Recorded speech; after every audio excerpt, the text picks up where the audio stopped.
Welcome back to the Deep Dive. Today we are undertaking a really fascinating piece of textual archaeology. We're digging into one single, short, but an incredibly powerful passage from ancient literature. Right, one that has shaped centuries of thought on anticipating change and really the non-negotiable need for readiness. Exactly.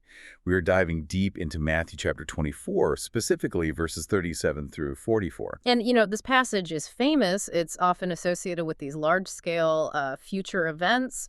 But when you strip away all this historical and theological layers, what you find underneath is it's one of the most rigorous ancient frameworks for managing high-stakes uncertainty. So like an instruction manual. Pretty much. An instruction manual for operational readiness when you are absolutely certain an event is coming, but you are completely uncertain of its schedule. Okay, let's unpack this then. Our mission today is to dissect the logic embedded in the three core metaphors used here. Noah, the field workers, and the thief. Right, to really understand why this text ends with this seemingly impossible command to stay awake. It really is a challenge. It goes against our natural human tendency toward comfort, toward predictability. It does. And the core insight we're chasing today is this. The text argues that the failure to be ready, it's almost never because of malice or some overt distraction. It's a failure of awareness that's generated by comfort. And if we can get our heads around that dynamic, we can apply this blueprint to everything from personal finance to maintaining infrastructure integrity. So we're treating this as pure crisis management theory. It's the plan. All right, let's start with the days of Noah, because this sets up the psychological danger just beautifully. The text says, "For as were the days of Noah, so will be the coming of the Son of Man." Mm-hmm. And we tend to imagine the people in Noah's time as, wicked or willfully ignorant. Mm-hmm. But the text doesn't focus on that. It focuses entirely on their mundane actions. It does. It basically creates a taxonomy of what you could call routine blindness. Routine blindness. I like that. The passage lists what they were doing, right? Eating and drinking, marrying and giving in marriage until the day when Noah entered the ark. Just normal life. Exactly. Notice the verbs. These are not actions of chaos or depravity. They're the very definition of normalized, successful, long-term planning. Community maintenance. Eating and drinking assumes there will be food tomorrow. Marrying implies generational security. Precisely. They weren't fighting the status quo. They were investing in it. Yes, and that is the central danger. The risk was not that they were distracted by something obviously disruptive. Right. The danger was the total absorption in the immediate, the cyclical, the ordinary existence. And that blinded them to the existential risk Noah represented.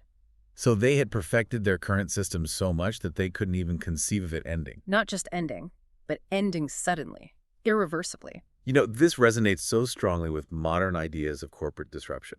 Yeah. You think of companies like Kodak or Blockbuster. That's a perfect analogy. Their systems weren't failing, were they? They were performing their routines exceptionally well. Selling film, renting physical media. Right up until the point where the entire foundation of that routine was just swept away by digital change. The internal metrics all signaled success. But the external reality was catastrophic. Yeah, the source material here argues that comfort, it acts like an anesthetic. An anesthetic. Yeah.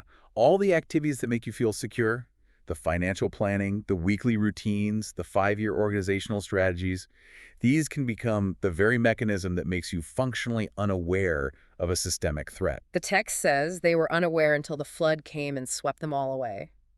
And the tragedy isn't the disaster itself. It's the total self-generated blindness to it. So the takeaway from this first part is profound. The greatest inhibitor of vigilance isn't chaos. It's the smooth, unchallenged operation of the ordinary. It forces you to ask a really uncomfortable question. Which is, what signs are we normalizing today? What are the successful routines we are perfecting right now that might be blinding us to fundamental shifts in technology or ethics or the environment? The text implies that the smoother the machine runs, the greater the potential for a catastrophic shock. Because fewer and fewer external signals of risk can even penetrate the system. Wow. Okay, that perfectly sets up the second metaphor, which delivers the immediate consequence of this blindness with, shocking precision. The scene shifts from the big picture, the macro, The whole society. to the microscopic, to individuals. And this is where it gets really interesting, because it illustrates the personalized, absolute nature of this transition. We get those famous lines. 2 men will be in the field, One will be taken and one left. Two women will be grinding at the mill. One will be taken and one left. Okay, stop there. What do you notice? Well, they're performing the exact same activity. They're literally working side by side. Precisely. From every single external metric, those two individuals are indistinguishable. They're like equally productive, equally busy. They're sharing the labor, the environment, everything. And this just demolishes the idea that external effort or, being part of the same community guarantees readiness. So the state of preparedness, or the lack of it, it's entirely internal. Invisible. But if they are both grinding corn right up to the very final second, how could one be ready and the other not? I mean, what separates them if it's not their external action? That is the million-dollar question this passage forces us to confront, isn't it? It is. It suggests that readiness isn't an action you perform at the moment of transition. It's a constant internal posture. A posture. In modern terms, we might call this having the system in order. Think about a team on a high-stakes project. Both workers are doing the same task, but one has rigorous version control, backup systems, documented process functional integrity. While the other is just sort of relying on guesswork and temporary fixes. Exactly. Externally, they're both producing results, but internally, one is resilient and one is brittle. So the separation isn't based on who worked the hardest. It's about whose internal framework was sound. And the consequence of being unprepared isn't just a missed opportunity. It is instantaneous, absolute separation from the community, from the shared labor you were just performing. A complete, immediate divergence of fates. It is the ultimate argument for integrity over appearance. You can't just look to your left or your right and get comfort from seeing your neighbor busy. Readiness is self-contained. Which means you can't cram for this transition. No time. If your framework isn't already sound, if your systems aren't in order, the suddenness of the event leaves zero time for correction. That leads us straight to the great imperative of the passage, the conclusion from these two scenes. Therefore, stay awake. For you do not know on what day your Lord is coming. And this is where the thief analogy comes in and provides the logical key for why constant vigilance is required. Yes. The thief metaphor, it shifts the focus from the nature of the event to the nature of the timing. The text lays out the logic so clearly. If the master of the house had known in what part of the night the thief was coming, he would have stayed awake and would not have let his house be broken into. That right there. That's the core engineering insight. If you know the schedule, preparation is a finite, reactive task. You just set your alarm, you patrol for an hour, you secure the house specifically at 2 a.m., done. But without that foreknowledge, when the time is truly, completely unknown, what do you have to do? You have to assume the threat is always present. Perpetually. The necessity for continuous readiness comes entirely from that combination. The certainty of the threat coupled with the absolute uncertainty of the timing. And the text just hammers this home at the end. Therefore, you also must be ready, for the Son of Man is coming at an hour you do not expect. It actively removes any possibility of calculating the timeline. Okay, but let's challenge this for a second. Is perpetual vigilance even psychologically possible? I mean, humans are designed to adapt, to habituate. That's a fair question. If we constantly live as if the thief is in the yard, we just burn out.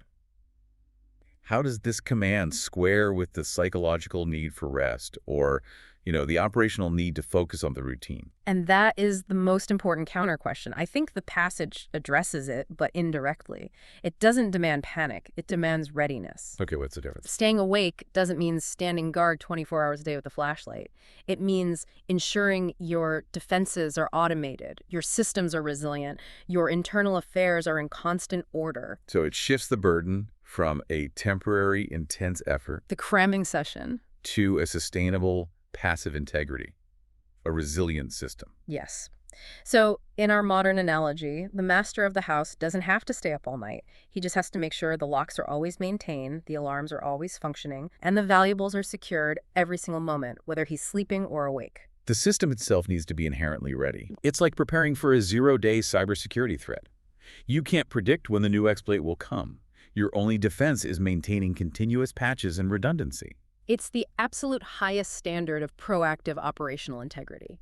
The risk isn't that you missed a sign, it's that your entire framework was inherently flawed before the transition even began. And that's how this ancient wisdom translates directly into modern high-reliability organization principles. Exactly. The focus is always on preventing catastrophic failure by maintaining an acute awareness of error and risk, even during normal, smooth operation. So let's try and tie all three of these compelling insights together. So what does this all mean?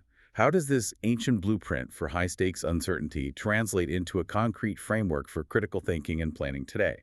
Well, I think we can synthesize the message of Matthew 24 into a practical readiness framework. It's built on three interdependent elements, and each one counters a failure mode we saw in the text. Okay, start with the first one. Countering the failure of the days of Noah. I call that vigilance over mundanity. The failure of Noah's contemporaries was investing too heavily in the immediate cyclical returns, the eating, the marrying. Right. For us, this means dedicating a fixed percentage of resources, time, capital, attention, not to just maintaining current operations, but to scanning the horizon for disruptive systemic threats. So a mandatory, non-negotiable budget line item for future awareness. One that cannot be cannibalized by routine operational demands. You have to actively break your comfortable habits. You're arguing against that psychological trap of successful routine? You need an active mechanism to check if the entire structure you're standing on is still sound. Precisely. Which brings us to the second element, countering the failure of those field workers. This is mandating internal integrity. Because external activity doesn't guarantee preparedness. Exactly. So the focus has to shift from productivity metrics to structural resilience. We have to focus on the shadow work, the unseen preparation. What does that look like in practice? It means constantly auditing our foundational principles, our ethical solvency, the robustness of our systems, rather than just our immediate outputs. Preparation is revealed as a state of being in order, not a task you can just check off a list. Which implies that true readiness is invisible to outsiders until the moment of crisis. It's the hidden reserves, the quality control baked into every step. Correct. And that leads to the final piece, countering the failure of the master who didn't know the hour. We have proactive, perpetual posture. Because the critical transitions, personal, organizational, systemic, they arrive at an hour you do not expect. Which means reactive preparation is structurally impossible. It can't be done. The text requires a perpetual state of readiness. It forces us to integrate preparation into the flow of life, not treat it as a separate, scheduled task. The only time to be ready is now. The only time. This shifts uncertainty from being a problem of intelligence like a lack of knowing the future, to being the condition that demands constant integrity. Yes. The fact that the future is unknowable isn't some philosophical abstract. It is the practical driver for how we should allocate our resources and our attention today. And that really is the brilliance of this short text. It is. It manages your expectations perfectly. It doesn't promise you any control over the when or the what, but it asserts you have absolute control over the how. How you maintain your readiness in the face of that inevitable, unscheduled transition. That's it. This has been a true deep dive into an essential piece of wisdom.